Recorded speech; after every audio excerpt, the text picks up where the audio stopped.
All these Washington phrases can get a bit confusing. Phrases like debt ceiling, reconciliation, continuing resolution. But they are major policy discussions underway in our nation's capital that could impact your life. Let's start with the debt ceiling. What is the debt ceiling? Well, it's the legal limit on the total amount of federal debt the government can accrue. It currently stands at around $28.4 trillion. Secretary of Treasury Janet Yellen wrote last week to Congress that extraordinary measures are being taken right now to keep America's debt below that number. But she said she's running out of resources and needs it raised, stressing if Congress doesn't by the end of October, the United States of America would be unable to meet its obligations for the first time in our history. How would that impact you? Well, Social Security checks could be delayed, as could veteran benefits. Not to mention your 401k would likely lose value because the threat of a default would disrupt the markets.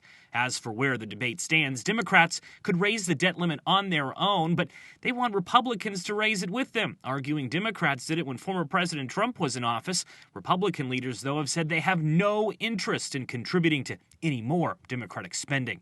Next, what is a continuing resolution? That's important because, in addition to issues with the debt, the federal government is set to run out of money on October 1st. A continuing resolution is needed to keep the government running. If it doesn't happen, national parks could close for a bit, and federal workers could temporarily lose out on paychecks. Democrats, for the moment, appear poised to pass something to keep the government running, but that vote hasn't been scheduled yet. But we know what we have to do. All of this is happening as Democrats are trying to pass President Biden's multi-trillion-dollar spending bill through the reconciliation process, since it's generating no Republican support. What is reconciliation? Well, it allows for spending bills to pass by a simple majority vote in the Senate and not the usual 60 votes that are needed to break a filibuster. With all of these issues taking place at really the exact same time, a big question is whether Congress can get it all done or not. For that answer, well, stay tuned.